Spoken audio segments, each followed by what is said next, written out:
Voilà, je propose que nous commencions cette deuxième séance de travail de l'après-midi. Je rappelle à nos invités que dans le cadre de la mission, la commission d'enquête qui est la nôtre, et qui s'intéresse au coût du nucléaire, nous avons souhaité, et je suis un peu à l'origine de ça, que nous puissions voir la question en relatif à l'égard de l'ensemble de l'écosystème, si je puis dire, c'est parce que Denis Baupin est là que je parle comme ça, énergétique, positionner le nucléaire et pas seulement le regarder tout seul, enfermé dans son réacteur. Et donc, nous avons aussi souhaité, à la fois pour des questions de temps, mais aussi parce que peut-être par flemme, inviter des acteurs qui disent pas forcément la même chose en même temps. Ce qui fait que du coup, ça nous évite nous-mêmes de poser des questions, parce que le seul fait qu'ils soient ensemble fait qu'il y a une confrontation qui éclaire ceux qui nous suivent, ceux qui nous écoutent, et notre propre réflexion. Alors, l'UFE a publié de nombreuses études. Elle est représentée aujourd'hui par son incontournable président Robert Durtilly. Je dis incontournable, ça fait un petit moment hein, que vous êtes dans cet endroit-là. Ça veut dire que du coup, vous êtes devenu incontournable, en tout cas, et à l'UFE et dans le dispositif du mix énergétique français. Et je pourrais dire la même chose de Thierry Salomon, d'ailleurs, hein, président de l'association Négawatt, comme quoi, quelles que soient les obédiences, si je puis dire, ou les sensibilités, quand on a pris le chemin d'une forme de spécialisation, et qu'on est respecté, on y reste. C'est pas Monsieur Baupin. Alors. Tu veux que je te le renvoie, Et donc, je disais que l'UFE a publié de nombreuses études sur les mix énergiques et électriques, et je pense notamment à la contribution à la réflexion sur la politique énergétique de la France à l'horizon 2050 et à l'automne 2013. L'UFE met souvent l'accent sur la politique de décarbonation, qui donc n'exclut pas l'énergie nucléaire. Je le dis comme ça pour que ça éclaire ceux qui nous suivent. Pardon, sur la nécessité de préserver la compétitivité de l'économie et la sécurité d'approvisionnement. L'UFE, c'est, j'allais dire, d'abord des industriels. Et donc, cette question de la compétitivité est au cœur de ses préoccupations. Elle a découvert récemment l'effacement, ça m'a beaucoup intéressé. C'était une vocation nouvelle, donc je dois dire que j'en suis assez fier aussi d'avoir pu partager ça avec l'UFE, parce que ce n'était pas forcément le réflexe évident, puisqu'en gros, quand on a Négawatt et l'UFE ensemble, on en a un qui veut empêcher l'autre de faire son métier, quoi, parce que l'un veut faire que des économies et l'autre a quand même besoin de vendre du service et du produit au maximum. Je caricature exprès dans mon introduction pour que vous puissiez ensuite vous défendre et me contrarier ou me contredire. Avec son scénario Négawatt, l'association qui porte donc ce nom-là, qui est facile à comprendre, va plus loin que l'UFE et considère qu'il faut aller vers un système énergétique français presque totalement décarboné, malgré un arrêt maîtrisé et cohérent de toute production d'électricité nucléaire en 2033. Bon, c'est clair, Négawatt est sur la logique de sortir du nucléaire depuis l'origine de sa création. Et je dois, sous contrôle du rapporteur, admettre que c'est bien Négawatt qui, parmi les premiers, si ce n'est les premiers, ont posé le principe d'un scénario de faisabilité d'une transition énergétique avec un certain nombre de données techniques. C'était pas au siècle dernier, mais il y a 3 4 ans déjà, enfin en tout cas. Et je me souviens que la première fois que je vous ai entendu exposer votre scénario, je vous ai posé une seule question à la fin, c'est comment on finance ça, combien ça coûte. Et la réponse qui m'avait été faite à l'époque, ça c'est le problème des politiques, c'est pas notre problème. J'avais moyennement apprécié cette réponse, mais je me rends compte que quand je la pose maintenant à l'ADEME, à l'encre et à d'autres, ils me font la même réponse. Donc je vous en veux moins aujourd'hui que je ne vous en voulais hier. Ce qui pose le problème du chantier devant lequel nous nous trouvons aujourd'hui, nous, face au débat sur la transition énergétique, c'est comment on paye, quoi, et qui paye. Donc là, c'est un sujet majeur. L'UFE n'est pas forcément dans cette naïveté absolue par rapport à la question économique. Sur les modèles économiques, ça fait partie de ces gènes. En tout cas, on a bien un problème de modélisation économique, de business model, pour prendre un terme grossier, sur ces activités, en essayant de les voir un peu dans leur ensemble et pas seulement par famille, ou de pensée, ou par segment d'activité. Je crois qu'on a besoin effectivement d'élargir le champ de la réflexion. Alors, Les deux visions que vous avez l'un et l'autre sont-elles compatibles et comment est-ce qu'on peut les confronter utilement pour faire progresser un scénario cohérent auquel il faudra bien qu'on aboutisse quand même, parce qu'il n'y en aura pas 50 scénarios. Il y a celui qui s'écrira, je ne dis pas forcément celui qu'on écrira, dans la mesure où effectivement, et on le disait avec le rapporteur à l'instant, les pratiques vont très vite parfois et on n'est pas toujours en train de les soupçonner. Et je n'ai qu'un exemple en tête dans ma vieille carrière d'élu politique. C'est lorsque j'avais évoqué avec M. Dondou, qui était le patron de la DGT, l'usage du téléphone mobile. Il m'avait répondu que ce serait un usage réservé strictement aux entreprises. Et donc maintenant, quand on voit qu'il y a 2 téléphones par habitant dans chaque maison de France, je ne suis pas sûr que sa qualité de visionnaire, paix à son âme, ait été parfaite. Mais ses administrations lui disaient ça aussi. Donc tout ça est quand même difficile. Quand on est sur un horizon de 30 ans, y compris par rapport à l'énergie, quels vont être les comportements sur la mobilité, sur comment ça se passe dans les maisons, on voit que c'est compliqué. Donc c'est un exercice difficile que faire de la prospective. Vous avez voulu vous y mettre. Nous sommes confrontés, nous, à devoir nous y plonger. Donc ensemble, essayons de trouver une voie utile. Alors conformément aux dispositions de l'article 6 de l'ordonnance du 17 novembre 1958, je vais vous demander à l'un comme à l'autre de prêter le serment de dire la vérité, toute la vérité, rien que la vérité, votre vérité forcément. Il faut lever la main droite et dire je le jure. Monsieur Durdillier, très bien. Monsieur Salomon, très bien. Eh bien écoutez, on n'a pas tiré au sort pour savoir lequel des deux allait commencer. On vous laisse le soin de vous faire quelques politesses pour qu'il y en ait un des deux qui commence. Ou alors sinon, il y a l'ordre alphabétique, c'est Durdilly, c'est avant Salomon. Mais c'est une formule. C'est un jeune Salomon. Bon, Si vous pouvez faire 2 minutes d'introduction chacun, pour qu'on oui, ait un peu de temps des questions. oui, absolument, oui. Monsieur le Président, Monsieur le rapporteur, Mesdames et Messieurs les députés, merci de cette occasion, effectivement, de venir contribuer aux réflexions de votre commission d'enquête et d'aborder les différents sujets que vous avez introduits, Monsieur le Président, et qui montrent la complexité de cette problématique. Alors l'UEFE, effectivement, fait un certain nombre de réflexions de fond, justement pour éclairer les décisions politiques. On avait des scénarios assez contrastés, d'ailleurs, sur le mix énergétique, parce qu'au fond, c'est une décision avant tout politique, et nous souhaitons simplement éclairer, effectivement, notamment sur les impacts sur l'ensemble du système électrique. D'ailleurs, c'est l'avantage de l'UEFE d'avoir une vision d'ensemble du système électrique, mais également sur le coût de l'énergie, le coût de l'électricité, mais également sur le bilan carbone et puis sur les balances commerciales, etc. Donc nous avons effectivement eu plusieurs réflexions et j'aimerais peut-être me concentrer, puisqu'on a peu de temps, sur 2 ou 3 sujets d'importance, qui nous paraissent d'importance à bien traiter dans cette transition énergétique et autour de la place du nucléaire dans le mix énergétique. Donc il faut placer cette question du mix évidemment dans le contexte de la transition énergétique et donc revenir sur les grands enjeux de cette transition énergétique. C'est pour ça que j'aborderai en 2 temps, si vous voulez, les sujets. Le premier temps sera consacré aux objectifs de cette transition énergétique et le deuxième temps précisément à la place que le nucléaire peut avoir dans le mix énergétique au regard de ce nouveau paysage, si je puis dire, énergétique.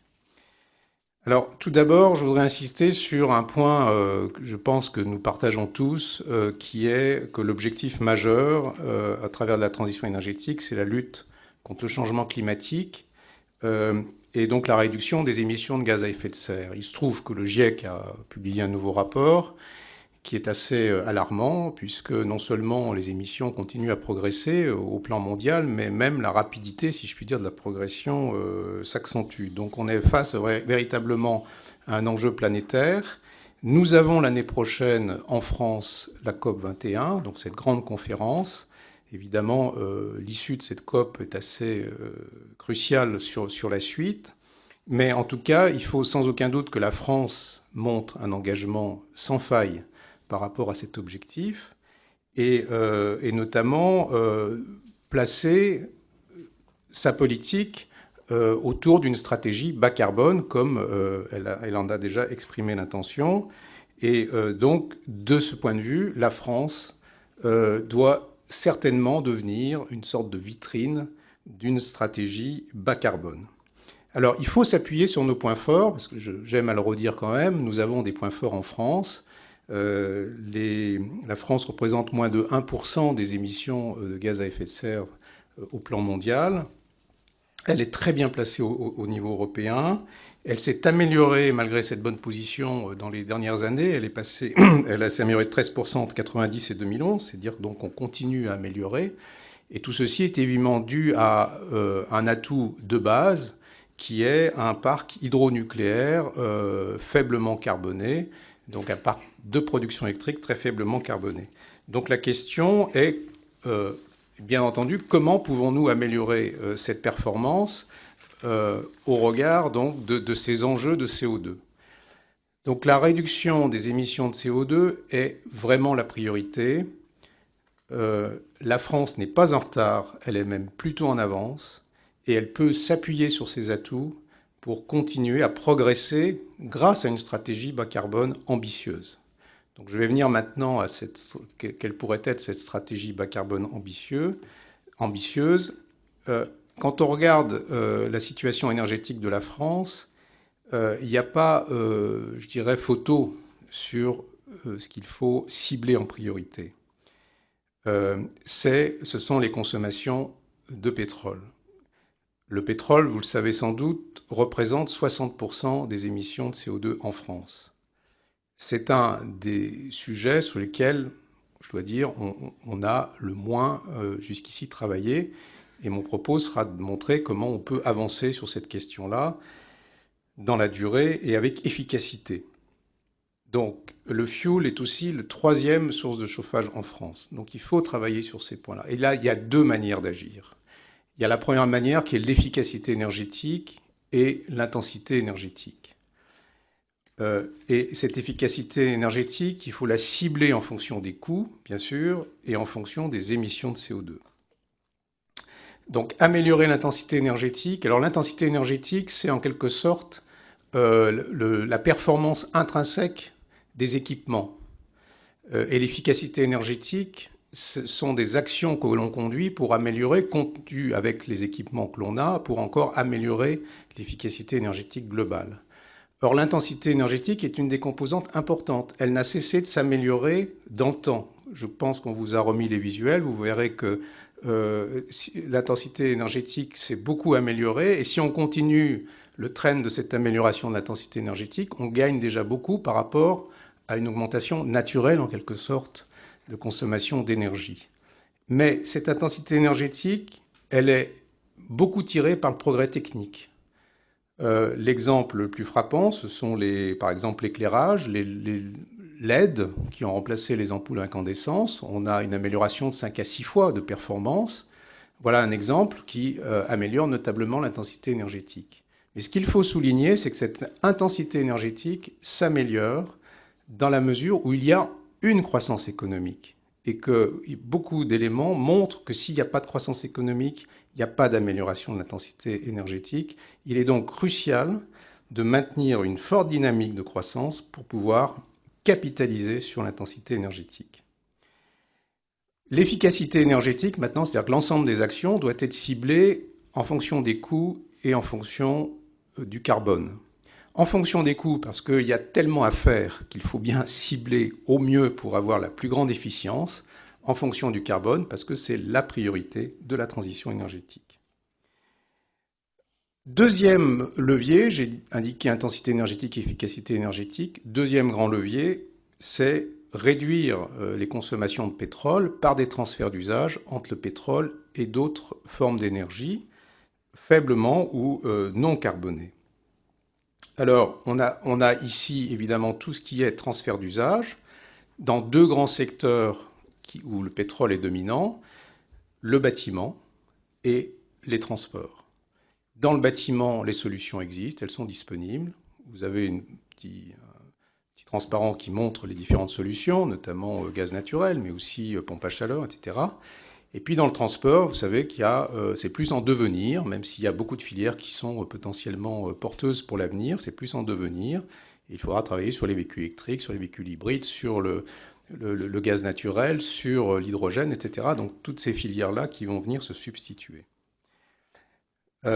Donc transfert d'usage du pétrole vers d'autres énergies. Et en particulier, je voudrais insister sur un point, ce sont les ENR thermiques, c'est-à-dire ENR autres qu'électriques, parce qu'on parle là aussi souvent et beaucoup des ENR électriques, mais les ENR thermiques qui représentent d'ailleurs 2/3 des grands objectifs de la France en matière de développement des ENR, et c'est là où on est le plus en retard, doivent être absolument développés dans cette stratégie, ce qui signifie, bien sûr, pompe à chaleur, cogénération, biomasse, qui sont les principaux gisements, si je puis dire, de développement de ces ENR thermiques. Alors, il faut noter que la France dispose d'atouts dans ce domaine, dans le domaine de l'efficacité énergétique. Il y a des filières industrielles, il y a des champions énergétiques nationaux. Donc on est bon dans l'hydraulique, dans l'éolien offshore, dans le nucléaire. On a des capacités d'innovation. Donc on est vraiment bien placé pour pouvoir tirer parti de cette transition énergétique sous cet angle-là. Et on relève avec beaucoup, je dirais, de satisfaction que dans les 34 plans industriels qui ont été décidés, 27 touchent directement l'électricité, et parmi lesquels on a justement du transfert d'usage avec les véhicules électriques, on a de la gestion de la demande avec les réseaux intelligents, les compteurs intelligents, on a aussi le stockage de l'électricité pour l'intégration des ENR dans le réseau, etc. Donc on voit bien que ces plans industriels sont dans la bonne direction et qu'il faut absolument capitaliser sur ces éléments-là. Donc sur ce premier point, je voudrais dire que la transition énergétique ne peut pas être synonyme de décroissance ni de repli, bien entendu, mais au contraire, elle doit être facteur de progrès, elle doit accompagner ce progrès. Donc, sur ce premier plan, je résumerai en disant qu'il faut absolument s'attaquer aux émissions de CO2, qu'il est nécessaire de réduire les consommations de pétrole à travers une efficacité énergétique ciblée et des transferts d'usage, comme je l'ai développé, et que, enfin, la France dispose d'atouts industriels sérieux pour réussir. Il faut donc s'appuyer sur ces atouts industriels. Alors maintenant, j'en viens au deuxième chapitre que j'avais annoncé, c'est-à-dire la place, quel rôle, quelle place du nucléaire dans ce contexte pour atteindre ces objectifs. Alors, une politique énergétique s'inscrit nécessairement dans un temps long. C'est un temps long. D'ailleurs, Monsieur le Président, vous l'avez évoqué, on est sur des horizons de temps assez longs. Et il faut être capable de jouer sur ces temps, ce qui ne veut pas dire ne rien faire dans l'immédiat, bien au contraire, mais au contraire être capable de jouer sur ces temps longs.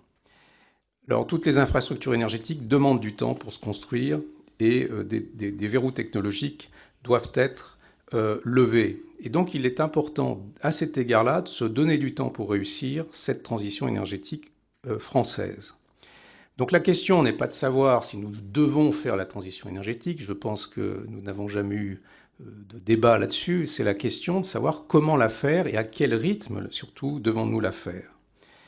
Et donc, nous pensons que l'exploitation du parc nucléaire existant, dans des conditions évidemment de sûreté qui doivent être toujours renforcées, optimales, est indispensable pour faire les bons choix. Ça donne, effectivement, vous avez soulevé la question du financement de l'ensemble, je dirais, des actions à conduire pour cette transition énergétique.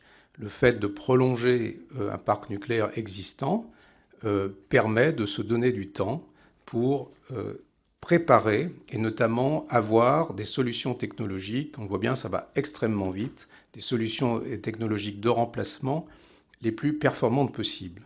De ce point de vue-là, je voudrais citer des exemples, à la fois bon exemple et contre-exemple, si je puis dire.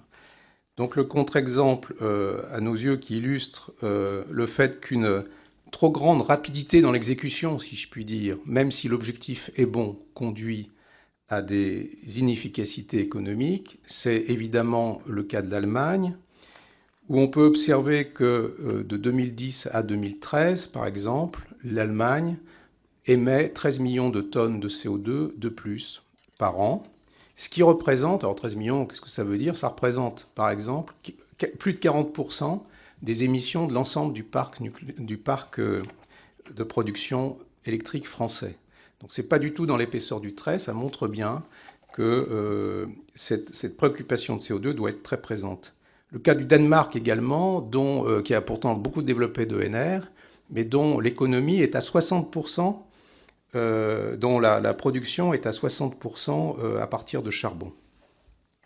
Enfin, bon exemple, par ailleurs, c'est celui de la Suède, qui a inscrit justement une stratégie bas carbone dans la durée et qui, aujourd'hui, a un mix électrique qui est pratiquement totalement décarboné. C'est 40% de nucléaire, 58% d'ENR, et puis il reste 2 petits pourcents d'ajustement d'énergie fossile. Donc pratiquement un mix électrique complètement décarboné. L'énergie dans le bâtiment a été pratiquement complètement décarbonée aussi, et il ne leur reste plus, si je puis dire, que le transport, qui est le point sans doute le plus difficile. Mais au moins ont-ils fait un grand chemin dans ce sens-là. Et au total, avec une compétitivité, par exemple, du kilowattheure électrique, qui est absolument remarquable, le prix du mégawattheure est de l'ordre de 30 à 35 euros du mégawattheure. Alors, je terminerai par 2 ou 3 considérations. La première, c'est quelles sont les conditions, les principes à respecter pour réussir. Il y en a 3, assez simples. Le premier, qui sont pratiquement du bon sens. Si on développe des moyens de production sans qu'en face il y ait un besoin, on crée des surcapacités et ça coûte très cher à la collectivité. Si on a cette préoccupation, il faut absolument piloter l'évolution à la transition énergétique en fonction de cette considération-là. Sinon, on a un coût très lourd pour la collectivité et les contribuables. Et d'ailleurs, plusieurs pays européens sont en train d'en payer le prix, si je puis dire. Et dans la période actuelle, je pense qu'on est tous ici autour de la table très conscients et préoccupés de la situation économique. Je pense que dans la situation actuelle, il faut avoir cette préoccupation vraiment au premier rang. Ensuite, il faut agir en bon gestionnaire, si je puis dire, avec cette préoccupation de la rationalité économique. Et donc, notamment, ça suppose qu'il faut privilégier des solutions à bonne rentabilité, y compris dans les énergies renouvelables, les filières de maturité qui ne nécessiteront pas de subventions. Il faut aussi tirer parti des synergies au niveau européen et probablement avoir une meilleure intégration au niveau européen. Et d'ailleurs, on y travaille avec notamment nos voisins et amis allemands. Et puis, agir comme ça avec cette préoccupation aussi de la sûreté du système électrique européen. Enfin, un troisième principe assez simple, qui est le signal prix carbone. Dans le cas de la Suède que j'évoquais tout à l'heure, ils ont mis en place un signal prix carbone assez incitatif, on doit dire, et qui a certainement contribué largement à soutenir les évolutions concernées. S'il n'y a pas de signal prix carbone, à ce moment-là, l'arbitrage se fait uniquement sur le coût de l'énergie. Et sur le coût de l'énergie, qui est gagnant aujourd'hui? Vous le savez, très largement, c'est le carbone. C'est le charbon, ou le lignite en Allemagne. Donc voilà, donc c'est quand même.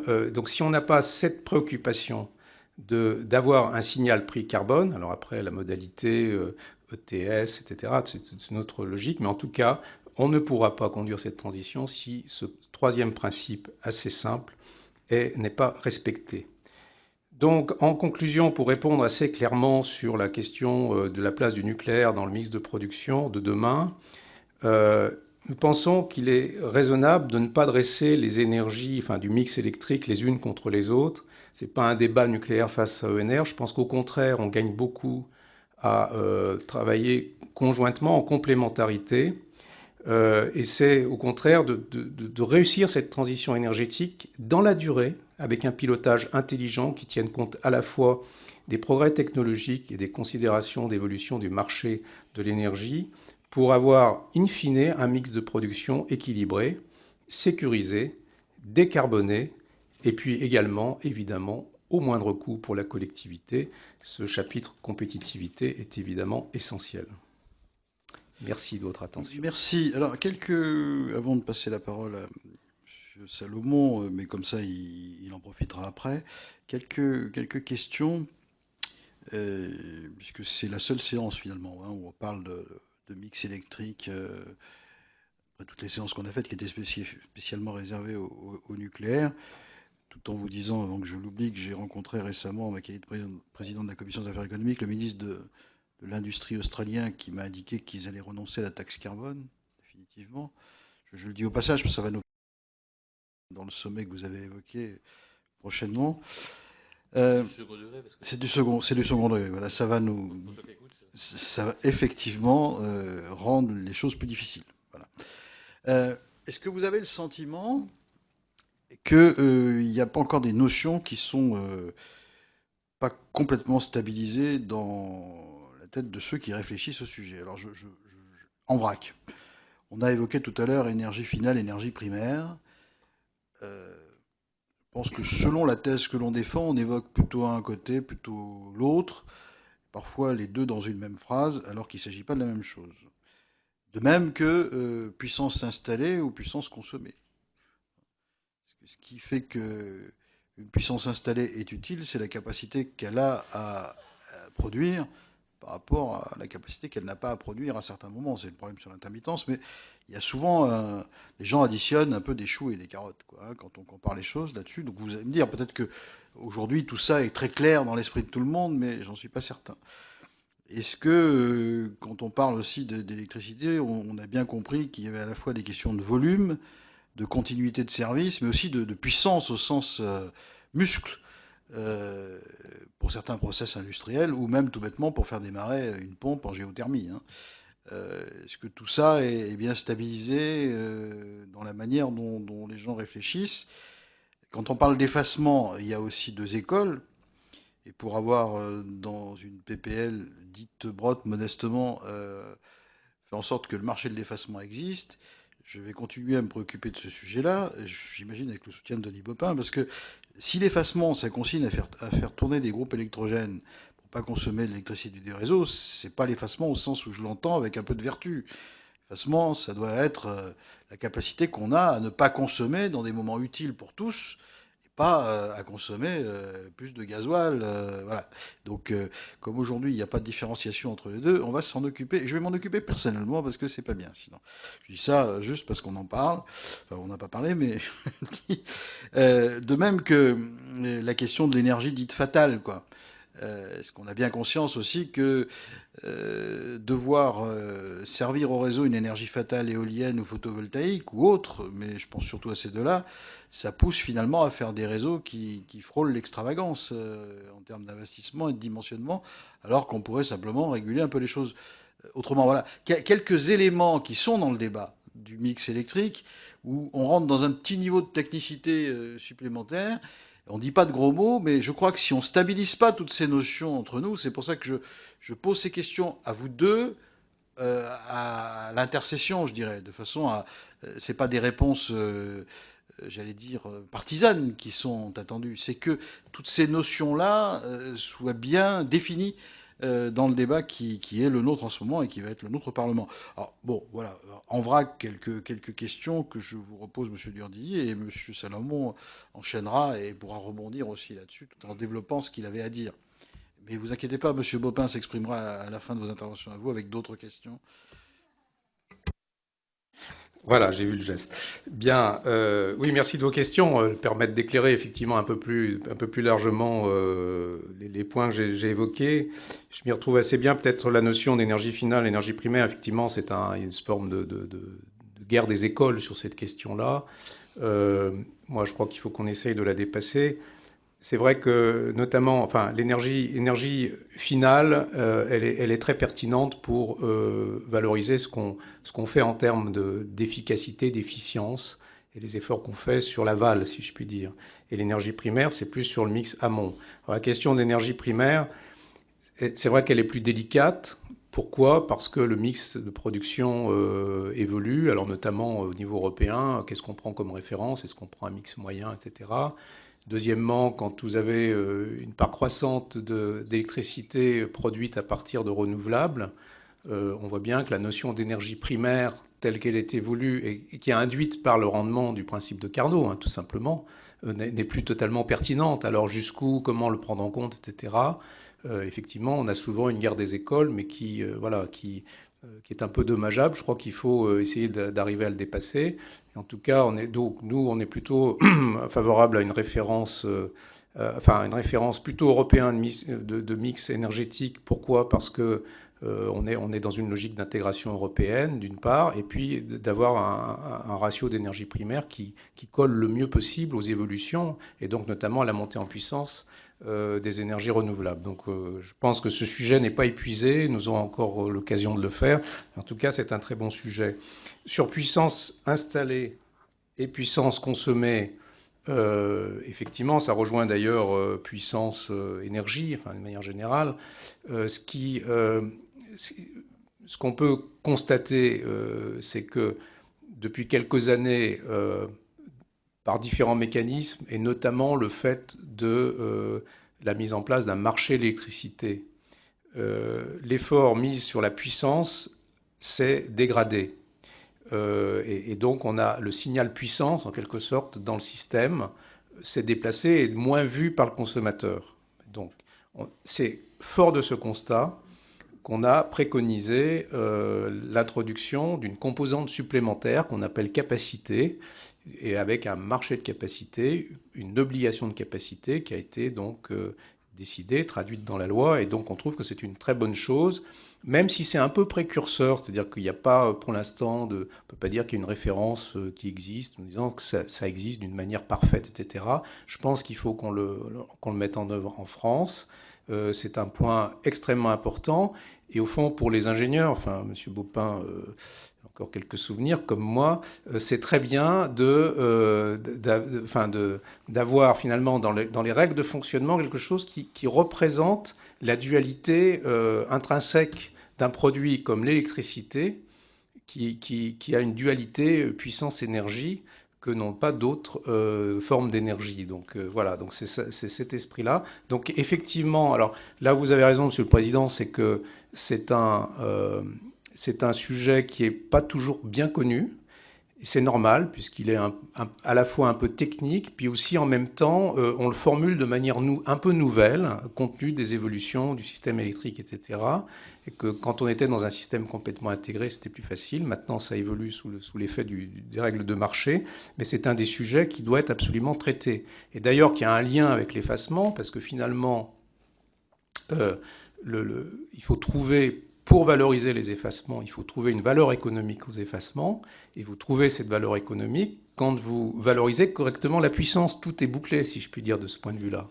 Et c'est le défaut d'une valeur puissance, d'une valeur capacité, qui fait que l'effacement n'a pas de moteur économique qui permet de le développer. Donc c'est ce qu'on a aussi voulu, à travers un marché de capacité, on a aussi voulu donner un moteur économique aux effacements. Et donc, effectivement, c'est bien la notion d'effacement au sens premier du terme, et non pas dévoyé, comme vous l'indiquez, qui vaut le coup, enfin, qui a du sens, un intérêt pour la collectivité. Donc, il faut absolument le développer.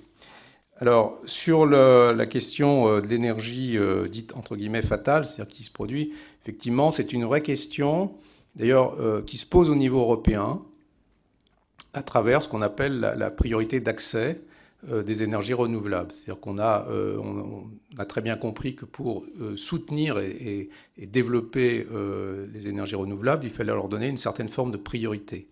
On voit que, au fur et à mesure que la part du renouvelable s'accroît dans le mix énergétique, cette priorité pose un certain nombre de questions que vous avez vous-même très clairement posées, c'est-à-dire jusqu'où, comment, etc.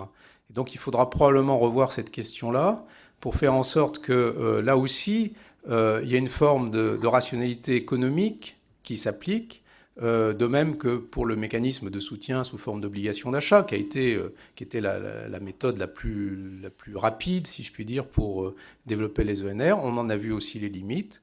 Et donc, il faut sans doute aussi être inventif, enfin, en tout cas, on essaye d'y contribuer, pour trouver de nouvelles méthodes de soutien aux énergies renouvelables qui ne produisent pas les effets négatifs que l'on a pu constater sur ce plan-là. Donc, priorité d'accès, c'est une vraie question. Jusqu'où, comment?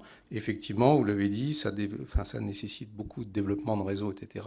Là aussi, je pense qu'il faut essayer d'optimiser ces développements pour avoir la meilleure efficacité. Mais je voudrais revenir sur un point que j'ai cité tout à l'heure. Ce développement aussi doit être vraiment piloté en fonction d'une évolution de la demande. Et c'est là où, d'ailleurs, Thierry Salomon va sûrement évoquer ce point-là. L'électricité est quand même, enfin qu'on soit ou pas d'accord sur la place du nucléaire, mais en tout état de cause, on est tous d'accord, on a eu souvent l'occasion d'échanger là-dessus, mais tous d'accord sur le fait que l'électricité est vraiment un des instruments privilégiés d'une transition énergétique parce qu'elle adresse toutes les formes d'énergie et qu'elle permet de piloter tout ça. Donc il faut vraiment le prendre en compte pour conduire une transition énergétique, encore une fois, qui soit la plus efficiente possible dans le temps, dans la durée. Merci. Alors, Monsieur Salomon, je vous en prie. Voilà, merci. Et puis, merci surtout pour votre invitation qui va me permettre de développer certains thèmes. Ce que je vous propose, c'est de commencer à répondre aux questions que vous venez de poser, parce que finalement, ça éclaire assez bien, je dirais, les fondamentaux aussi qui nous ont conduits sur un scénario négawatt. Quand on regarde la problématique de l'énergie, on a d'abord ce qu'on appelle l'énergie utile, avant même l'énergie finale. L'énergie utile, c'est la chaleur, le nombre de calories, par exemple, qui est nécessaire pour maintenir une pièce à un certain niveau de température. Par exemple, 21 degrés. Mais on peut aussi dire, on ne met pas 21 ou 22 degrés, on va mettre 19. Là déjà, on a des négawatts au travers de la sobriété énergétique. Et puis après, de l'énergie utile, vous passez à l'énergie finale, au travers de l'efficacité du système qui se trouve par exemple dans votre logement ou dans un immeuble, les conduites, la chaudière, etc. L'énergie finale, c'est celle qui est distribuée aux consommateurs. Et puis après, derrière, on a une chaîne énergétique qui va nous remonter à l'énergie primaire. Et l'énergie primaire, c'est bien la ressource énergétique initiale. Et là, quand on fait ce travail, on l'a fait très sérieusement au sein des experts de l'association Négawatt, on a des belles surprises. Une des grandes surprises, par exemple, c'est de voir qu'on a des gains énergétiques qui peuvent être tout à fait importants au niveau de l'usage, proprement dit. Est-ce que, la première question à se poser, si vous voulez, c'est est-ce que véritablement on a besoin de faire éclairer cette pièce, on a besoin d'avoir un certain niveau de service, alors qu'on a souvent des consommations qui sont des consommations superfétatoires ou de gaspillage. Deuxième niveau, c'est toute la chaîne énergétique. Et puisqu'on est ici sur le nucléaire, regardons un peu cette chaîne énergétique. On s'aperçoit, si vous voulez, qu'on a dans la production nucléaire actuelle un volume d'énergie qui est lié intrinsèquement au rendement de l'ensemble des centrales. Je vous rappelle qu'elles sont de l'ordre de 33%. Et cette énergie-là, sous forme de chaleur, est perdue. Combien elle représente? Elle représente 830 milliards de kilowattheures. Autrement dit, ce qui est perdu par le système productif de nos centrales actuelles, c'est plus que le chauffage de tous les bâtiments de logement tertiaires de France. On n'en fait rien, ou pratiquement rien, à extrêmement peu de cogénération, sans doute bien moins que 1%. Et donc, du final au primaire, on a effectivement une différenciation importante qui reflète en quelque sorte le rendement énergétique du système. Et puis après, derrière, on a le choix sur les énergies primaires. Et là, un mot de compréhension. On retrouve dans les textes, y compris d'ailleurs dans les textes officiels, une notion qui n'a pas de sens, qui est celle de l'électricité primaire. L'électricité primaire n'existe pas. On l'a dans le bâton d'ébonite ou dans les éclairs, si vous voulez, mais il n'y a pas de gisement, il n'y a pas de mine d'électricité. L'électricité est un vecteur énergétique. L'énergie primaire, c'est bien l'uranium au départ, l'uranium fissile. Et donc, il faut, je pense, faire plus de pédagogie encore sur ces questions-là, ce qui permet après, derrière, de comprendre justement ce qu'on peut gagner en matière d'efficacité dans les systèmes, ou ce qui est perdu. Un mot sur Maintenant, ce qu'on propose, vous avez rappelé tout à l'heure que effectivement, ce n'est pas notre premier travail, on en est à notre troisième scénario, donc à peu près 10 ans de travail. Le dernier date de fin 2011, a été réalisé par une vingtaine d'experts qui sont des gens de terrain qui travaillent sur des opérations à la fois en matière de maîtrise de l'énergie, dans les énergies renouvelables, etc. Et l'idée pour nous a été, je crois qu'on ne comprend pas, si vous voulez, un scénario comme celui de Négawatt si on ne se pose pas la question du risque, ou plus exactement des risques énergétiques. Et pour avoir participé, comme quelques-uns d'entre vous, au débat sur la transition énergétique, je trouve que cette question-là n'a pas été posée suffisamment, y compris dans le domaine nucléaire. La question de base, la question qui se pose initialement, c'est est-ce qu'on prend ce risque, notamment en matière de nucléaire, ou on ne le prend pas sur la suite? On est face à un risque qui est effectivement faible, voire très faible, on peut l'admettre, mais aux conséquences immenses. Et donc, en mathématiques, 0 par l'infini, ça donne quelque chose d'indéterminé. Et là, il y a une question sociétale forte, une question politique également, c'est va-t-on prendre ce risque? Continuons dans la prise de ce risque, essayons, ou est-ce qu'on essaie de le limiter et de sortir de ce risque-là? Mais il y a d'autres risques qui sont des risques géopolitiques, qui sont des risques qui sont liés, bien entendu, au pétrole et qui nous ramènent à l'ensemble du risque climatique. Et donc, la gageure, en quelque sorte, d'un scénario comme celui qu'on a essayé de construire, c'est de dire, est-ce qu'on peut sortir de l'ensemble de ces risques, de tous ces risques, évidemment sur 30 ou 40 ans, bien sûr, ça va demander du temps, et est-ce qu'il y a une trajectoire possible? Et là-dessus, il nous semble important, si vous voulez, de dépasser la vision simplement à 2030, 2050, uniquement centrée sur une année, pour arriver à construire une trajectoire, c'est-à-dire calculer année par année, voire même heure par heure dans le cas de l'électricité, de la puissance électrique, pour reconstituer ensuite quelque chose de possible. Alors, quelques points clés que je voudrais développer essentiellement sur l'électricité, bien sûr, et sur ce scénario. Sur le risque, pardon de vous interrompre, si vous avez une filiale en Ukraine, vous auriez écrit quel scénario? Ça fait. Non, c'est une question d'actualité. Je dis assez gravement d'ailleurs. Hein, oui, tout à fait. L'Ukraine aurait adopté un scénario négawatt, elle serait beaucoup plus résiliente face à l'ours russe. Je crois que c'est important. La notion de résilience, elle est également importante dans le système énergétique.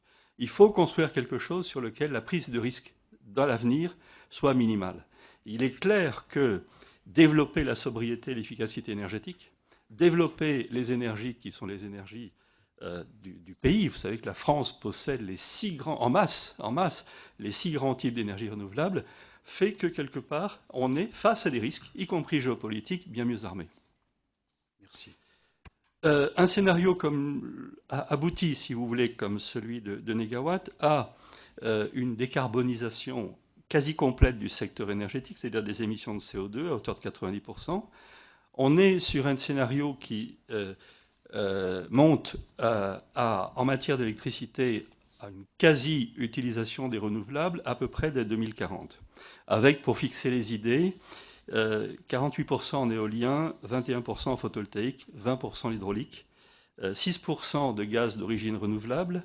On parle de ce qui est consommé, ce qui est installé. Ça, c'est la production en 2050. Production. Voilà, production en 2050. Et 5% sur géothermie, énergie marine, etc. C'est-à-dire qu'on n'a pas voulu, sur ce plan-là, développer trop avant. Ce qui permet d'avoir, je dirais, un peu de réserve en cas d'innovation technologique. Le travail a été développé pour essayer regarder quel est l'équilibre offre-demande de façon précise sur le réseau d'électricité, donc sur un modèle heure par heure jusqu'à 2050 qui modélise à peu près 200 types ou équipements de production, types et équipements de production. Un mot sur l'électricité. Comme il vient d'être indiqué, Là, on n'est pas du tout sur un scénario qui s'oppose à l'électricité. Au contraire, il nous semble qu'il faut développer l'électricité et le faire, mais le faire dans ses usages les plus nobles. Quelques chiffres par rapport à ça, en pourcentage. Dans les logements, par exemple, la part des mètres carrés chauffés à l'électricité dans le résidentiel est à peu près stable sur l'ensemble du scénario, aux alentours de 30%. Maintenant, on a un glissement entre les convecteurs à effet Joule vers d'autres usages et vers des pompes à chaleur haute performance. La part des voyageurs kilomètres effectués grâce à l'électricité passe de 8% à 31, multiplié par 4. Les tonnages, les tonnes kilomètres transportés grâce à l'électricité passent de 7% en part modale à 38. Donc, utilisation de l'électricité, bien sûr, mais utilisation pas n'importe comment et utilisation noble. Sur le nucléaire, l'idée a été de se dire, regardons ce que ça donne réacteur par réacteur et mettons-nous dans une situation, une hypothèse sur laquelle il n'y a pas de réacteur qui dépasse les 40 ans. Autrement dit, on est également sur le plan économique, la fin de vie et de production de l'ensemble des réacteurs a cette limite de 40 ans, ce qui évite de repartir en quelque sorte pour un tour sur 50 voire 60 ans.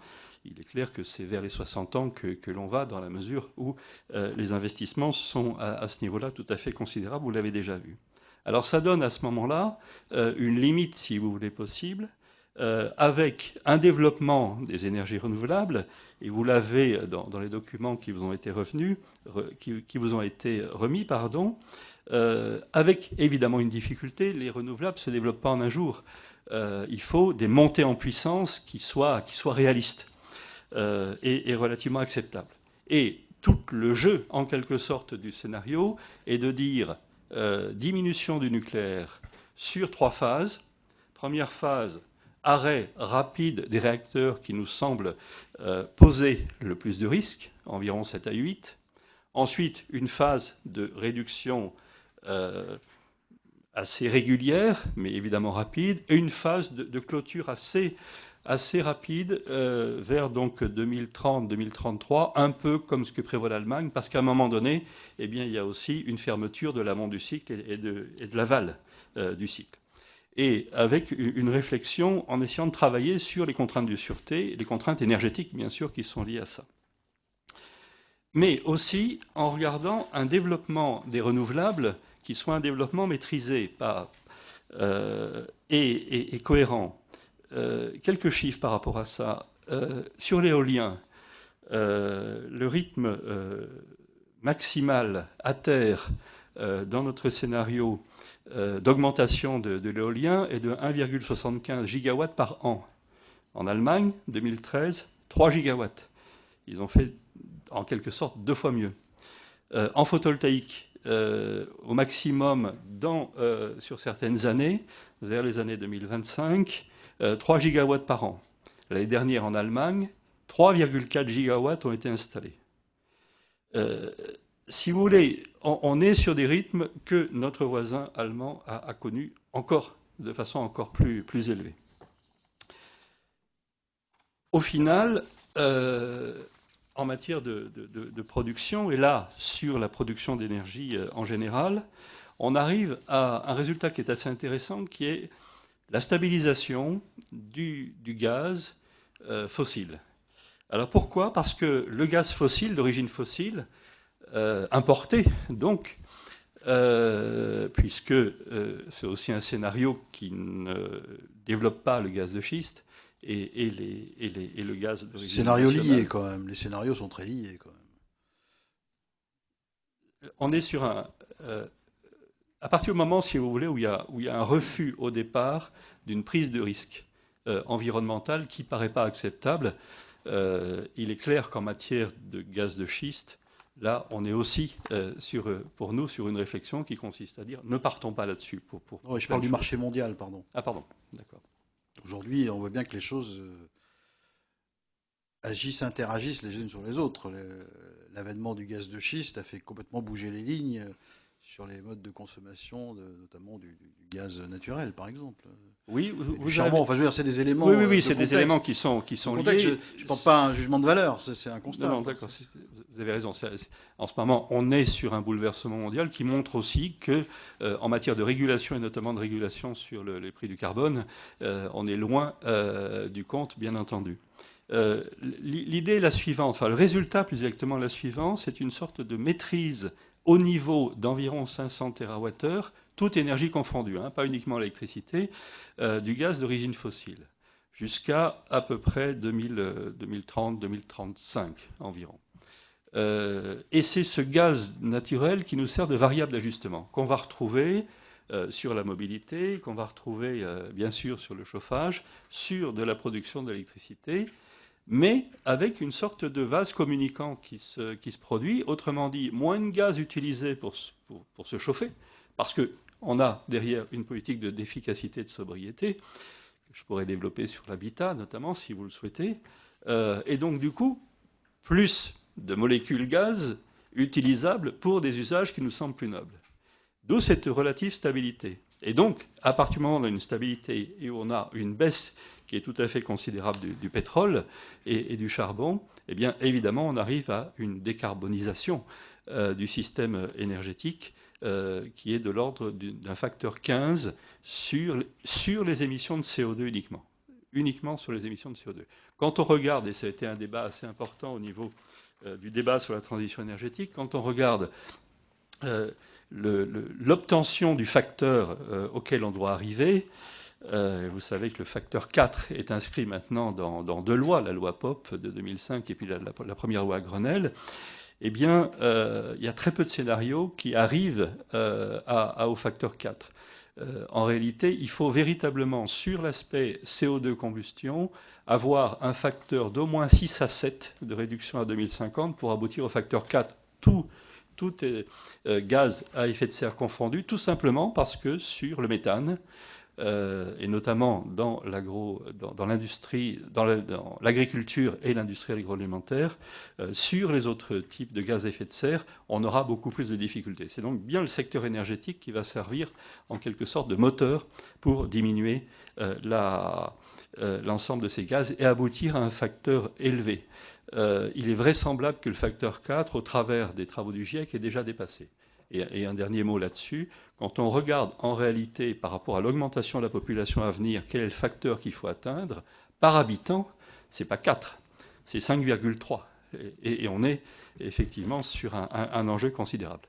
Alors, dernier point, vous avez rappelé tout à l'heure, avec humour, la réponse que j'avais faite à votre interrogation sur le coût. Je pense que c'était une réponse qui était, avec le recul, honnête. Honnête et claire, autrement dit, on est des ingénieurs, énergéticiens, on essaye, dans un premier temps, au travers de cette notion de risque dont j'ai parlé, de définir une trajectoire qui serait une trajectoire possible et assez réaliste. Et le débat sur la transition énergétique, depuis 1 an et demi, je dois dire que ce scénario, eh bien, il tient de plus en plus la route. Il a même été rejoint pour certains des points par d'autres types de scénarios. Mais on s'est dit qu'il faut aller effectivement un peu plus loin sur le plan économique. Et donc, il y a eu plusieurs études qui ont été réalisées. Il y en a 3 qui n'ont pas été réalisées par nous, mais pour lesquelles on a fourni maintenant toute une série de données. La première, c'est une étude qui a été réalisée sur l'emploi et qui, j'en discuterai éventuellement s'il y avait quelques questions là-dessus, mais qui montre bien l'ensemble du potentiel en matière de création d'emplois pérennes, j'insiste là-dessus, pérennes, sur la transition énergétique. Une de nos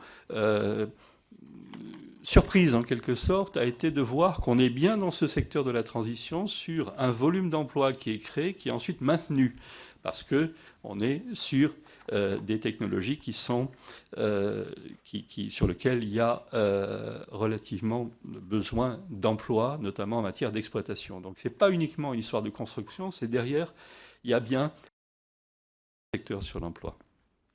Ensuite, il y a eu une autre étude dont les résultats vont être publiés d'ici quelques semaines, qui est en cours de finalisation, qui a été faite sur un modèle macroéconomique qui s'appelle le modèle SRIMI et qui a été développé par l'ADEME et par l'OFCE. Peut-être en avez-vous un peu parlé tout à l'heure avec M. Moisan. L'ADEME a eu pour mission de regarder quels étaient l'ensemble des scénarios dans le cadre du DNTE au travers des différentes trajectoires. Il y a une des trajectoires qui s'appelle SOB pour sobriété et qui reprend très exactement les valeurs de négawatts. On a maintenant les résultats. Qu'est-ce que ça donne? C'est très intéressant. Ça montre, si vous voulez, qu'on est sur un scénario sur lequel vous avez une croissance du PIB, une croissance de l'activité sur la phase 2010-2035 à peu près, de l'ordre de 4 à 5 points de PIB. Et ensuite, après, sur une stabilisation, une fois, en gros, que l'ensemble des investissements et de l'activité a démarré. On est sur une sorte d'équilibre du pouvoir d'achat, du revenu disponible des ménages, en quelque sorte. Autrement dit, la baisse de la facture énergétique va compenser les investissements dans ce modèle macro. Et une baisse du taux de chômage, essentiellement à partir du moment où la transition commence véritablement à s'opérer, c'est-à-dire de 2030. Pas immédiat, bien entendu, mais avec cette baisse du taux de chômage. Et puis, évidemment, une baisse tout à fait importante, absolument considérable, de la facture énergétique pétrolière et gazière, bien entendu, progressive, mais tout à fait importante, et qui permet à ce moment-là de retrouver des fondamentaux macroéconomiques beaucoup plus acceptables que maintenant. Baisse de la facture énergétique, donc dans le modèle macroéconomique SRIMI, baisse derrière de la dette de la nation. On est donc bien sur un scénario qui montre une voie possible. Et là, la transition énergétique, ce n'est pas uniquement une histoire de choisir telle ou telle énergie. C'est bien un modèle économique sur lequel, me semble-t-il, il faudrait continuer à travailler parce que peut-être que certains modèles ne reflètent pas justement encore tous les bénéfices qu'on peut en attendre. Sur le temps de travail, par exemple, sur de nouveaux services, sur ce passage vers une société de services, notamment, par exemple, en termes de mobilité et de transport. Et puis, le troisième élément sur le plan de l'analyse économique a été réalisé dans le cadre du débat sur la transition énergétique.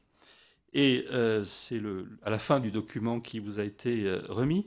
Il y a eu une analyse qui a été réalisée dans le groupe de travail sur les investissements et sur les coûts, repris ensuite après dans le groupe de travail numéro 2 sur les trajectoires, et qui a comparé l'ensemble des trajectoires, de 4 trajectoires possibles, une trajectoire donc avec plus de 50% de nucléaire, la trajectoire DEC, la trajectoire d'Yves repris d'un des scénarios de Ancre, la trajectoire EFF reprise du scénario de l'ADEME dans sa version 2050, et puis la trajectoire SOB négawatt. Qu'est-ce qu'on constate? On constate un niveau d'investissement actuel sur l'énergie de l'ordre de 37 milliards d'euros et une montée sur l'ensemble des scénarios entre 50 et 65, 69 milliards d'euros. Autrement dit, un différentiel de l'ordre de 20 à 30 milliards d'euros. C'est annuel, bien sûr. C'est le niveau de l'investissement. Et en ce qui concerne on est donc bien sur, lorsqu'on fait un calcul rapide cumulé, sur un niveau qui va être entre 2200 et 2900 et 2400 milliards d'euros jusqu'à 2050. Et puis en ce qui concerne la facture énergétique, le scénario, je dirais, de continuité, le scénario de référence, montre le cumul de la facture énergétique à 4500 milliards d'euros sur la période. Et l'ensemble des 4 scénarios de transition réduisent ce niveau de 4500 à 2000, entre 2000 et 2900 milliards d'euros. Ce qui est intéressant, c'est que le scénario négawatt, disons SOB, est celui sur lequel il y a effectivement un investissement un peu plus important que les autres sur certaines années, et notamment sur la phase de transition 2020-2040. Par contre, la réduction de la facture énergétique est évidemment plus importante. Et on aboutit à un écart de l'ordre de 800 milliards d'euros par rapport à un scénario du style nucléaire plus 50%, le scénario DEC. Alors, on peut prendre ces chiffres-là pour argent comptant, j'allais dire.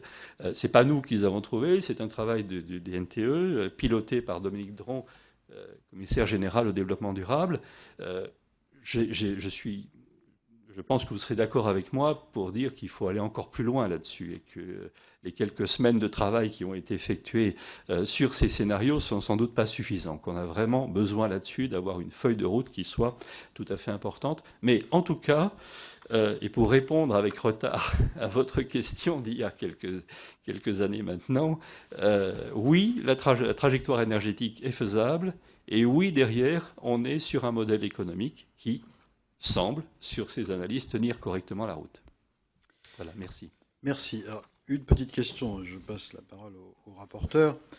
Je crois qu'il peut y avoir un accord assez large pour dire que l'idéal, c'est on gagne en efficacité, en sobriété énergétique, et on n'a plus que du renouvelable, et on sait stocker l'énergie intermittente, et à ce moment-là, on se débrouille tout seul. Bon, c'est sûrement une solution d'avenir robuste. Mais on a à gérer une période transitoire avant d'en arriver là. Et donc on est confronté à plusieurs éléments. Le risque de précarisation énergétique d'une plus grosse partie de la population que ça n'est déjà le cas. Le risque de la perte de compétitivité industrielle de nos électro-intensifs qui s'en vont les uns après les autres. Des risques environnementaux, des risques technologiques, des risques géopolitiques. Si on évoquait l'Ukraine, ce n'est pas tout à fait par hasard. La question de l'indépendance à l'égard de l'approvisionnement, bref, toutes ces questions que personne ne peut nier. Et si je comprends bien, on a le choix entre plusieurs énergies de transition, nucléaire, le gaz, le charbon. Bon, dans le monde, c'est plutôt le charbon qui est globalement choisi pour faire cette énergie de transition. Et vous dites c'est le gaz. C'est pas le nucléaire qui peut être une énergie de transition. Enfin, c'est ce que je comprends. Et en même temps, GDF Suez ferme ses centrales à gaz. Comment vous gérez ces petites contradictions?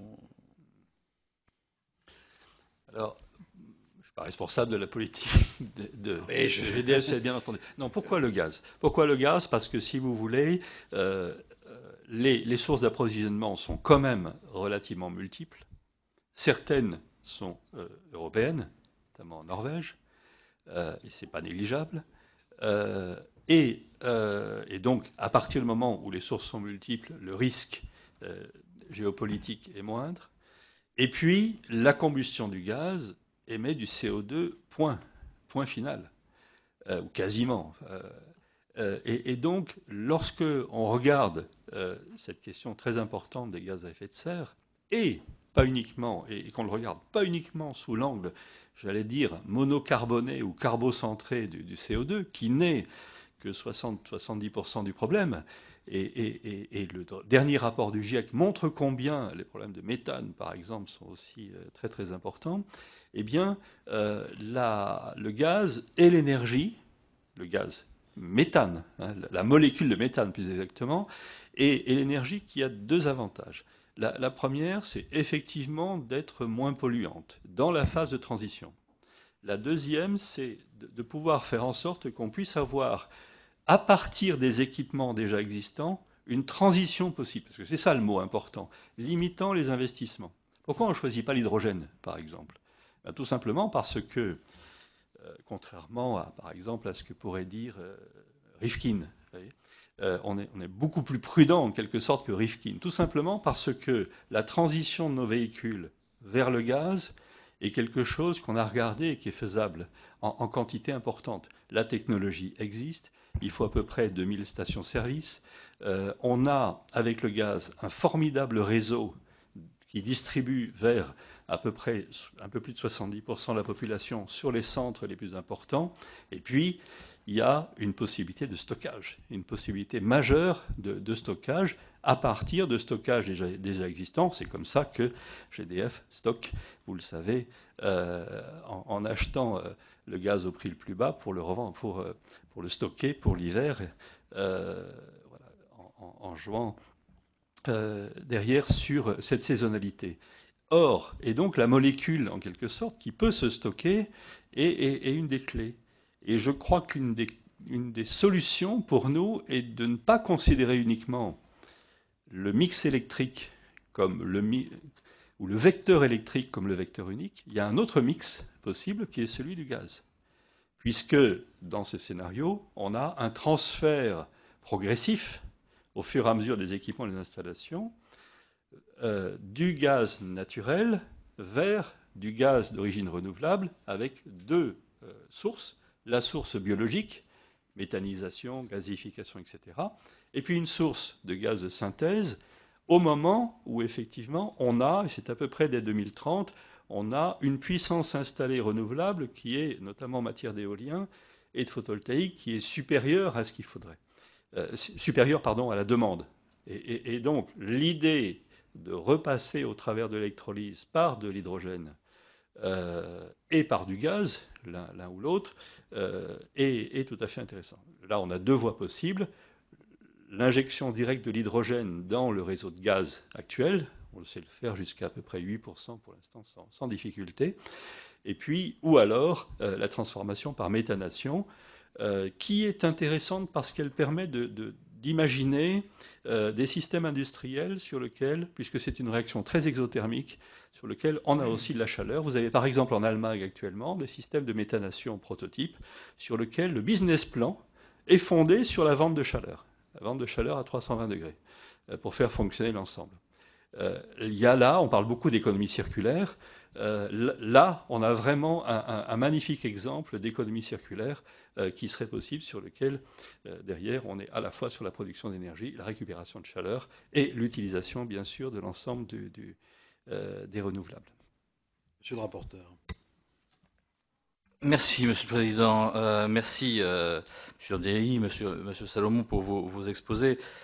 Je crois que je ne trahirai personne en disant que bon, il y a des grandes convergences sur tout ce qui concerne le fait que la transition énergétique, si on veut tenir les engagements en matière de dérèglement climatique, impose de réduire la consommation de pétrole, que ça rejoint d'ailleurs des questions géopolitiques qu'on a évoquées, globalement par rapport au charbon, qu'il faut des politiques de mobilité qui réduisent ces consommations et que la transition énergétique n'aurait pas de sens si on n'abordait pas ces questions. Comme on est à peu près, je pense, convergent sur ces points-là, je vais pas y revenir, mais quand même me concentrer un petit peu sur les questions électriques, qui sont celles sur lesquelles, d'abord, la commission d'enquête porte prioritairement, et par ailleurs, qui sont celles où il y a des débats aujourd'hui entre vous. Avec quelques questions que je voudrais évoquer sur des aspects du système électrique. D'abord sur, on l'a évoqué, le président l'a évoqué à plusieurs reprises, tout ce qui concerne la question d'effacement et globalement la question des pics de consommation. J'étais il y a 2 jours, on avait une réunion du Conseil supérieur de l'énergie où on examinait les propositions de RTE sur les marchés de capacité, où le moins qu'on puisse dire, sans vouloir faire de jeu de mots, c'est que là on est vraiment à proximité d'une usine à gaz considérable pour réussir à mettre en place des dispositifs qui doivent permettre de garantir quelques heures par an pendant lesquels, ou quelques jours par an, pendant lesquels on a des risques de se retrouver avec une consommation qui dépasse nos capacités de production. Et donc, on doit mettre en place tout un tas de dispositifs garantissant le fait qu'on ne risque pas de se retrouver en blackout. Bon, cette course-poursuite à la capacité à tenir par rapport à des besoins qui sont très spécifiques à la France, vous n'avez pas besoin de le rappeler, en matière de chauffage électrique, interroge forcément sur les conséquences que les hypothèses sur lesquelles vous travaillez les uns et les autres en matière de consommation électrique peuvent avoir sur ces éléments de pointe. Et donc, ça m'intéresserait de connaître vos points de vue. De la même façon sur les réseaux. Et je partage le point de vue que ces questions de réseau doivent être évoquées. Souvent, on dirait qu'on parle plus des moyens de production que des investissements en matière de réseau. Et pourtant, on le sait, à la fois en matière de transport et en matière de distribution, la transition énergétique, si elle doit se traduire par un changement de moyens de production, peut avoir des conséquences importantes sur les réseaux qu'il ne faut pas négliger en matière d'investissement et qui, selon que la production est centralisée ou décentralisée, n'a pas les mêmes impacts, quel est l'historique sur les uns ou sur les autres. Mais de fait, de ce point de vue-là, on peut dire que les nouvelles installations, qu'il s'agisse des renouvelables ou qu'il s'agisse de nucléaire, engendrent des modifications de réseau. La nouvelle THT de l'ouest de la France liée à l'EPR de Flamanville est un signe aussi de nécessité d'investir en matière de réseau si on produit du nouveau nucléaire. Mais donc là aussi, ça m'intéresse d'avoir votre analyse sur cette évolution des réseaux. Alors après, pour comparer les deux interventions, évidemment, ce qui rend les choses un peu compliquées, c'est qu'il n'y a pas de scénario UFE. Et donc, il est difficile de savoir exactement quelle est la vision d'avenir de l'UFE en matière de production électrique. J'ai bien entendu, M. Durdilly, que vous nous avez dit que vous étiez favorable à un équilibre entre les différentes productions. Est-ce que vous pouvez nous éclairer, c'est quoi pour vous l'équilibre ? Se situe autour de quelle répartition entre les différents moyens de production d'électricité ? J'imagine que si vous dites que ça soit équilibré, c'est que ça l'est pas forcément aujourd'hui. Donc, où se situe l'équilibre de votre point de vue ? Par ailleurs, vous nous dites que vous souhaitez qu'on prolonge la durée de vie des réacteurs nucléaires. J'aurais tendance à poser la même question que celle que le président avait posée à Négawatt, mais comment on le finance ? Parce qu'au regard des auditions qu'on a pu mener jusque-là, on se rend compte qu'il y a déjà, rien que pour entretenir les réacteurs jusqu'à 40 ans, un programme d'investissement considérable qui est lancé par EDF, qu'ils appellent le grand carénage, dont le coût est chiffré à 55 milliards jusqu'en 2025, donc probablement 75 à 100 milliards au global, sur ce maintien à niveau des installations nucléaires et le rattrapage en quelque sorte des investissements qui n'avaient pas été effectués par le passé. Il y a ensuite, si on veut les prolonger éventuellement au-delà de 40 ans, la question d'abord de savoir quels sont ceux qui sont en capacité de tenir au-delà de 40 ans, qui sera fixé par l'ASN, et notamment au vu de la tenue des cuves et des enceintes de confinement. Je ne sais pas si vous avez vous-même d'ailleurs une appréciation de pourcentage de réacteurs dont vous pensez qu'ils seraient en capacité de pouvoir aller au-delà de 40 ans. Et puis il y a en plus les investissements qui seront nécessités par le fait que l'ASN dit qu'ils souhaitent ils donneront leur grille de lecture à l'horizon 2018, donc c'est pas tout de suite, mais que les réacteurs qui seraient prolongés au-delà de 40 ans atteignent un niveau de sûreté équivalent à la 3e génération, donc des investissements supplémentaires. Le cabinet Wise qu'on a auditionné nous a donné ses chiffres et ses analyses sur les coûts que cela engendrerait.